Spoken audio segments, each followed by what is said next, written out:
کہ اپنی زندگیوں کو منظم کریں، اپنی زندگیوں کو ہمیشہ سلیقہ مند رکھیں، اپنی زبان کو، اپنے لہجے کو، اپنی سوچوں کو، اپنے خیالوں کو، اپنے معاملات کو، اپنے معمولات کو بہت اچھا رکھیں۔ بعض اوقات ہم خام خواہ اپنے آپ کو گناہوں میں مبتلا کر کے اپنی آخرت برباد کر دیتے ہیں۔ تو اپنے صبح اٹھنے سے لے کر سونے تک، فجر کی نماز سے لے کر بستر پر اپنی کروٹ لیتے ہوئے محاسبہ کریں کہ آج کا دن میرا کیسا گزرا۔ جس کے 2 دن برابر گزرے وہ ہلاک ہو گیا۔ ہر آنے والا دن گزرے ہوئے دن سے بہتر گزرنا چاہیے، لیکن اگر ہمارا گزرے ہوئے کل سے آج کا دن بدتر ہے تو سوائے ہلاکت کی اور کچھ نہیں۔ اور اسلاف کی زندگی اس حوالے سے دیکھیں تو اس لیے یہ بہت برا سودا ہے اور یہ بڑی جرأت ہے۔ انسان کو پتہ ہے کہ میں جھوٹ بول رہا ہوں، اس میں تو کوئی اختلافی فرقہ نہیں ہے، گروہ نہیں ہے کہ اس کی سزا آخرت میں کیا رکھی ہے، دنیا میں کیا رکھی ہے۔ انسان کسی سے حسد کر رہا ہے، بغض کر رہا ہے، دشمنی رکھ رہا ہے، کسی کو گالی دے رہا ہے، سب کو شتم کر رہا ہے، کسی کا مال ہڑپ کر رہا ہے، کسی سے زیادتی کر رہا ہے، رشوت لے رہا ہے۔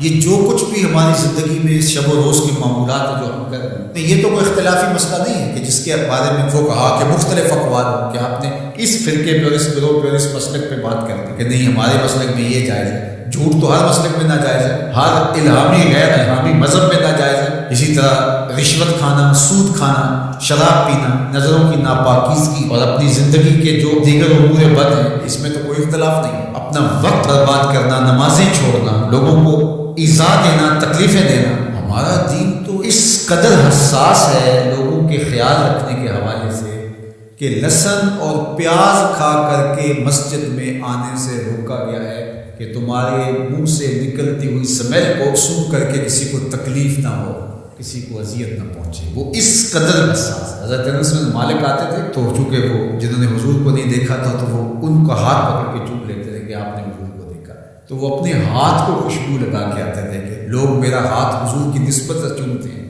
تو ان کو اس کا احساس ہونا چاہیے۔ یعنی یہاں تک ہمارا دین۔ تو آج میں اور آپ ایک دوسرے کے لیے باعث اذیت جب بن جاتے ہیں، اپنے ہمسائے کے لیے، اپنے دوست کے لیے، اپنے کلاس فیلو کے لیے، اپنے بھائی کے لیے، اپنے محلے داروں کے لیے، اپنے معاشرے کے لیے ناسور بن جاتے ہیں، ہمارا وجود لوگوں کے لیے اذیت کا سبب بن جاتا ہے، تو اللہ تعالیٰ نے فرمایا فما اصبرهم علی النار، آگ پر کتنا حوصلہ ہے کہ وہی اعمال کیے جا رہے ہیں جس کا نتیجہ جہنم ہے، وہ اعمال کیے جا رہے ہیں جس سے دل مردہ ہوتے ہیں، وہ اعمال کیے جا رہے ہیں جس سے قربت الہی میں نقصان ہوتا ہے۔ بتاؤ نا وہ کون سی چیز ہے جس چیز نے تمہیں دلیر کر رکھا ہے اور تم جہنم کے راستے پہ چل نکلے ہو؟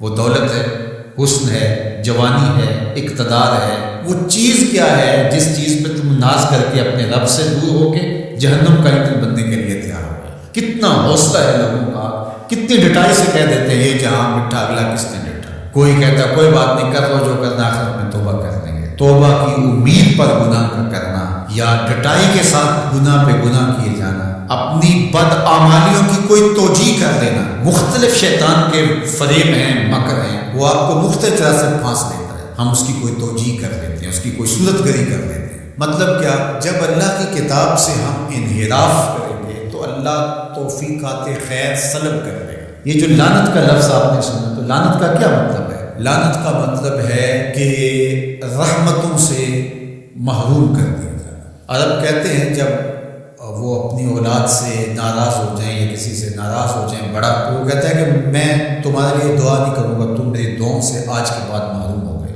بلکہ میں نے پڑھا ہے کہ کچھ اعمال ایسے ہیں جن اعمال کی وجہ سے بندوں کی دعائیں قبول نہیں ہوتی، اور دوسرا اس کو سزا یہ ہوتی ہے کہ جو نیک صالح پاکیزہ لوگ جو دعائیں کر رہے ہیں پوری امت کے لیے، تو وہ امت کا فرد تو ہے، ایک شخص تو ہے امت کا، لیکن اس نیک لوگوں کی دعاؤں سے اس کا حصہ منہا کر دیا جاتا ہے، اس کے حصے میں کچھ نہیں ہوتا، کیونکہ اللہ نے اس رحمت کے وصول والی فہرست سے اس کو نکال دیا۔ وہ سانسیں تو لے رہا ہوتا ہے لیکن زندہ نہیں ہوتا، وہ اپنے آپ کو مسلمان تو کہلا رہا ہوتا ہے، لیکن بات یہ ہے کہ اسلام اور اللہ رسول سے تعلق اس کا واجبی اس وقت تک، آج ہماری بدحالیوں کا اور ہماری رسوائیوں کا سبب اس کتاب رحمت سے دوری ہے۔ اللہ کتاب رحمت سے جڑنے کی توفیق دے۔